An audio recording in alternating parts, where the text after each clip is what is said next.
নমস্কার। আজ আমরা জানব হোমমেড কুলফি মালাই রেসিপির ব্যাপারে। এটা করতে যে উপকরণগুলো লাগবে তার মধ্যে অন্যতম রয়েছে দুধ 1 লিটার, চিনি বা সুগার হাফ কাপ, গুঁড়ো এলাচ হাফ চামচ, কাজু বাদাম 2 টেবিল চামচ কুচি করে কাটা, যেগুলো সেই রকম লাগবে, পেস্তা বাদাম রয়েছে 2 টেবিল চামচ, কেশর বা স্যাফরন রয়েছে 1 চিমটি, কর্নফ্লাওয়ার রয়েছে 1 টেবিল চামচ, আর মালাই ক্রিম যেটা সেটা হাফ কাপ। সমস্ত ক্ষেত্রেই বলে রাখতে হবে যে এই যে পরিমাণটা আমি বললাম 1 লিটার দুধে যতটা হবে সেই হিসেবেই বলা। যেরকম আপনারা বানাবেন কুলফি সেই হিসাবে এগুলো আন্দাজ করে আপনাকে নিতে হবে, আর যেরকম ছাঁচ আপনি ইউজ করবেন তো সেই হিসাবে এটা শেপটা তৈরি হবে। তো চলুন এবার দেখে নেওয়া যাক কীভাবে কুলফি মালাই আমরা ঘরে বানাবো। মটকা কুলফি বানানো যে এতটা সহজ না দেখলে বিশ্বাসই করতে পারবে না। একদম দোকানের মতো পারফেক্ট, আর দোকানের চেয়ে অনেক বেশি সুস্বাদু খেতে। আর এই কুলফি তোমরা ঘরে থাকা সামান্য কিছু উপকরণ দিয়ে খুবই সহজে বানিয়ে নিতে পারবে, কোনো রকম ঝামেলা ছাড়াই। লাগবে না কোনো হুইপিং ক্রিম বা ইলেকট্রিক বিটার। আজকের এই সুপার টেস্টি কুলফিটা বানানোর জন্য একটা মিক্সচার জারে 4 থেকে 5 চামচ চিনি অ্যাড করে দিতে হবে। এবার এর মধ্যে কিছু বাদাম অ্যাড করে দিতে হবে। এখানে পেস্তা বাদাম, কাঠবাদাম, কাজু বাদাম নিয়েছি। তোমরা তোমাদের পছন্দ মতো বিভিন্ন ধরনের বাদাম নিতে পারো, এমনকি শুধুমাত্র চীনা বাদাম দিয়েও এই কুলফি গুলো বানাতে পারো, সেটাও খেতে খুব ভালো লাগে। এবার 2টি এলাচের বীজগুলোকে ঠিক এইভাবে বের করে অ্যাড করে দিতে হবে, তারপর একদম ভালোভাবে গুঁড়ো করে নিতে হবে। এই কুলফি প্রিমিক্স বেশি পরিমাণে বানিয়ে তোমরা স্টোর করেও রাখতে পারবে, আর কুলফি খেতে যখন ইচ্ছা করবে ঝটপট বানিয়ে নেবে। এবার গ্যাসের চুলোয় একটা কড়াই নিয়ে নিতে হবে, আর তার মধ্যে অ্যাড করে দিতে হবে দুধ। এখানে 1 লিটার দুধ অ্যাড করেছি, আর এই দুধ একদম ফুল ক্রিম দুধ, তাই এই দুধটা বেশি পরিমাণে জাল করে ঘন করার প্রয়োজন নেই। যখন দুধ হালকা একটু ফুটতে শুরু করবে অ্যাড করে দিতে হবে 1 কাপ গুঁড়ো দুধ। এই কুলফির মধ্যে গুঁড়ো দুধ দিলে খুব ভালো লাগে খেতে, তাই অ্যাড করেছি। তোমরা যদি না দিতে চাও না দিলেও হবে, কিন্তু দুধটাকে একটু ভালো করে জাল করে ঘন করে নেবে, 5 মিনিট জাল করে নিলেই হবে। এবার অ্যাড করে দিতে হবে যে বাদামের প্রিমিক্সটা রেডি করে রেখেছিলাম সেটা সম্পূর্ণ অ্যাড করে দিয়েছি। তারপর মিডিয়াম ফ্লেমে 5 মিনিট মতো রান্না করে নিয়েছি। 5 মিনিটের মধ্যে দেখতে পাচ্ছ কতটা ঘন হয়ে গেছে।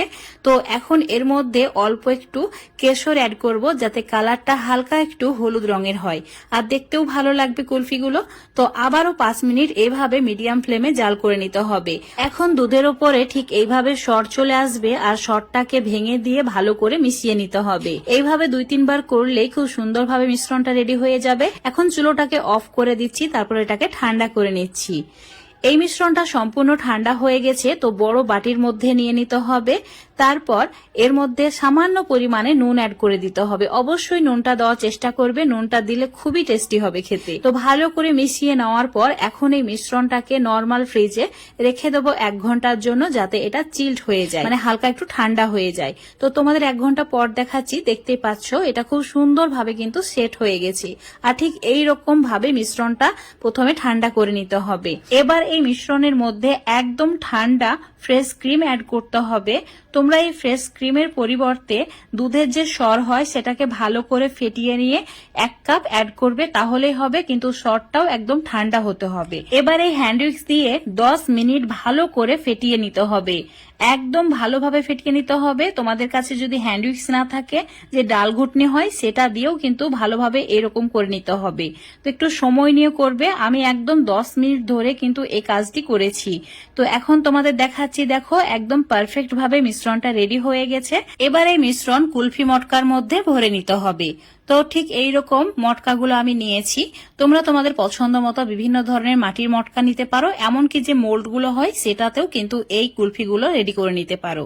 তো আজকে এই মাটির পাত্রেই আমি মটকা কুলফিটা বানিয়ে নিচ্ছি। তো সবগুলোর মধ্যে 1 কাপ করে ভরে দিয়েছি, আর এইরকম একটা বাটি ছিল মাটির, সেটার মধ্যেও আমি রেখে দিয়েছি। এবার প্রত্যেকটি মটকার মধ্যে অল্প করে একটু বাদাম কুচি উপর থেকে ছড়িয়ে দিতে হবে, তাহলে কুলফিগুলো অনেক বেশি লোভনীয় লাগবে। তারপর এইভাবে ফয়েল পেপার দিয়ে ঢাকা দিয়ে দিতে হবে। ফয়েল পেপার না থাকলে যে কোনো স্টিলের বাটি বা ঢাকনা দিয়েও ঢেকে দিতে পারো, যাতে এটার উপরে অতিরিক্ত বরফ না জমে যায়, তাই ঢেকে দিতে হবে। এবার এই মটকাগুলো 12 ঘন্টার জন্য ডিপ ফ্রিজারে রেখে দিতে হবে। এখন তোমাদের 12 ঘন্টা পর দেখাচ্ছি, একদম ভালোভাবে সেট হয়ে গেছে। এখন ফয়েল পেপার গুলো সরিয়ে নিয়ে তোমাদের দেখিয়ে দিচ্ছি। দেখেই বোঝা যাচ্ছে যে এই কুলফিগুলো কতটা লোভনীয় হয়েছে, খুবই সুস্বাদু হয়েছে। উপরে হালকা ভাবে একটু শক্ত হয়েছে, কিন্তু ভেতরটা অনেক বেশি সফট হয়েছে। মুখে দিলে একদম একদম গলে যাবে আর সেই রকম সুস্বাদু খেতে আজকের এই কুলফিটা। তো আজকের এই কুলফি রেসিপিটা তোমাদের কেমন লেগেছে অবশ্যই কমেন্ট করে জানাবে। রেসিপিটা ভালো লাগলে অবশ্যই লাইক শেয়ার করে দেবে। ফেসবুক পেজ থেকে দেখলে পেজটাকে ফলো করে নেবে, ইউটিউব থেকে দেখলে চ্যানেলটাকে সাবস্ক্রাইব করে রাখবে আরো এরকম রেসিপি গুলো পাওয়ার জন্য। তো বন্ধুরা দেখতেই পাচ্ছ এই কুলফি ভেতর থেকে কতটা ক্রিমি হয়েছে আর মুখে দিলে একদম মিলিয়ে যায় আর দারুণ সুস্বাদু খেতে। অবশ্যই একবার হলেও এই রেসিপি ফলো করে ট্রাই করে দেখবে আর তারপর আমাকে কমেন্ট করে জানাবে।